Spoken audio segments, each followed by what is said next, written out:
তো নমস্কার বন্ধু, প্রত্যেককেই স্বাগত জানাই জিএস গ্রুপ পুরুলিয়া ইউটিউব চ্যানেলে। আশা করি ভালো আছেন। কিন্তু বর্তমান দিনে পশ্চিমবঙ্গের অবস্থা ভালো নেই, কারণ আপনারা জানেন পশ্চিমবঙ্গের অবস্থা এমনই। আউটডোরে আমি কালনাগিনী, আমি দংশন করি, কিন্তু ইনডোরে আমি ওঝা, আমি বিষহরি। পশ্চিমবঙ্গের অবস্থা ঠিক সেই রকম।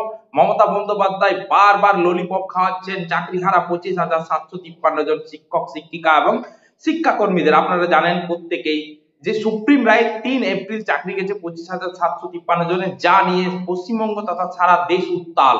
কিন্তু সম্প্রতি মমতা বন্দ্যোপাধ্যায় তিনি কিন্তু ইন্ডোরে, নেতাজি ইন্ডোর স্টেডিয়ামে সেই চাকরিহারা শিক্ষকদের বৈঠকে বারবার তিনি কিন্তু ললিপপ খাইয়েছেন। তিনি বলেছেন যে আমার জীবদ্দশায় যেন কারো চাকরি যেতে দেব না, আমি প্রথমে যোগ্যদের দেখবো, তারপরে অযোগ্যদের বিচার করা হবে। তো যাই হোক, আজকে এই বিষয় নিয়ে আলোচনা করা হবে।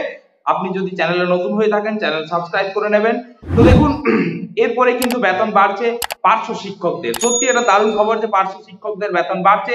পার্শ্ব শিক্ষকদের বেতন কিন্তু 3 গুণ করে বাড়ানো হচ্ছে, কারণ এটা তাদের দীর্ঘদিনের দাবি ছিল যে তাদের বেতন বাড়ানো হোক, কারণ মূল্য বৃদ্ধির বাজারে তারা টিকতে পারছে না।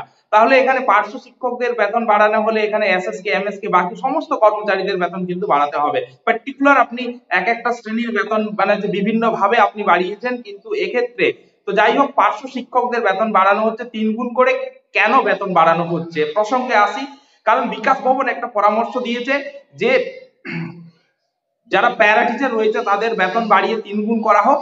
এবং এই জায়গাতে যে 25,753 জনের চাকরি গেছে যারা শিক্ষক শিক্ষিকা ছিলেন, কারণ আজকের দিনে দেখুন যেখানে 3,500 স্টুডেন্ট সেখানে 3জন মাস্টার, কোন স্কুলে 10,000 স্টুডেন্ট সেখানে 35টা মাস্টার, কোন স্কুলে আবার শিক্ষক শূন্য। আপনারা বারবারে দীর্ঘ 3 তারিখের পর থেকে আপনারা প্রত্যেকটা নিউজ চ্যানেলে, খবরের কাগজে, সব জায়গায় দেখেছেন যে স্কুলের করুণ অবস্থা। কিভাবে চলবে স্কুল, কিভাবে বাংলা আবার জেগে উঠবে, শিক্ষা ব্যবস্থা কিভাবে চলবে, তার এই নিদান দিতে আজকে কিন্তু বিকাশ ভবন পরামর্শ দিচ্ছে যে প্যারা টিচারদের মাইনে বাড়ানো হোক, প্যারা টিচারদের মাইনে কিন্তু 3 গুণ করে বাড়ানো হোক। অর্থাৎ সুতরাং তাদের বেতন ছিল 13,000 টাকা, 3 গুণ করলে তাদের বেতন হয়ে যাবে 39,000 টাকা।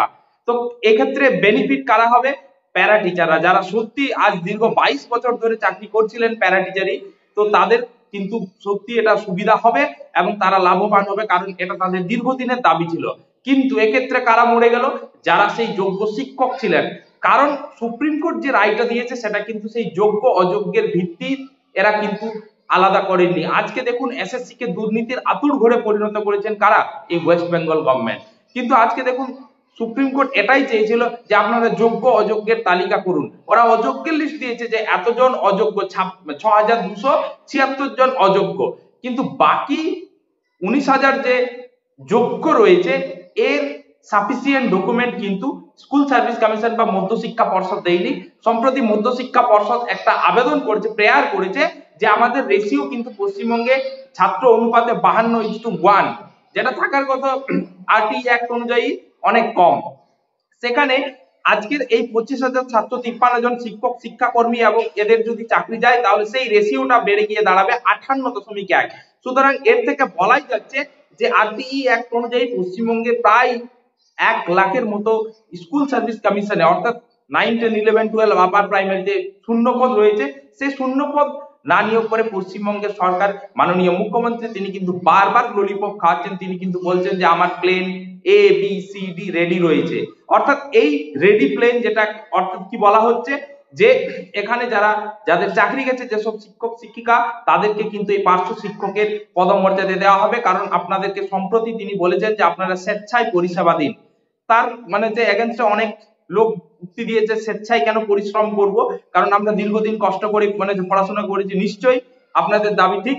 কিন্তু মাননীয় মুখ্যমন্ত্রী তিনি কিন্তু বলেছেন যে আমি বেঁচে থাকতে কারো চাকরি যাবে না। চাকরি তো চলে গেছে, কারণ সুপ্রিম কোর্টের রায় মানে আইন। এখানে আপনাকে বুঝে নিতে হবে, এখানে কোনো বিতর্কের কোনো গল্প নেই, কারণ সুপ্রিম কোর্টের রায় মানে আইন।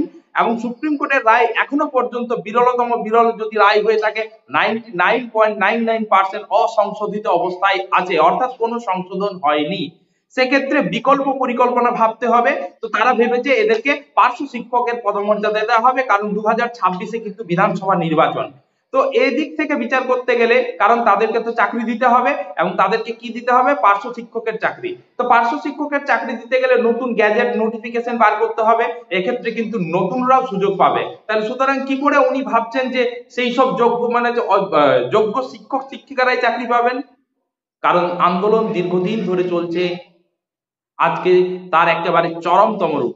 তো আবার সেই আইনি জটিলতার মানে যে মধ্যে কিন্তু পশ্চিমবঙ্গ সরকার চলে যাচ্ছে। তো এক্ষেত্রে সুপ্রিম কোর্ট যে নিদান দিয়েছিল, আবার কিন্তু একটা ফ্রেশ সিলেকশন, পশ্চিমবঙ্গ সরকার সেই পথে না হেঁটে বারবারই কিন্তু এই চাকরি হারা শিক্ষক শিক্ষিকা এবং অশিক্ষক কর্মচারীদের ললিপপ খাওয়াচ্ছেন।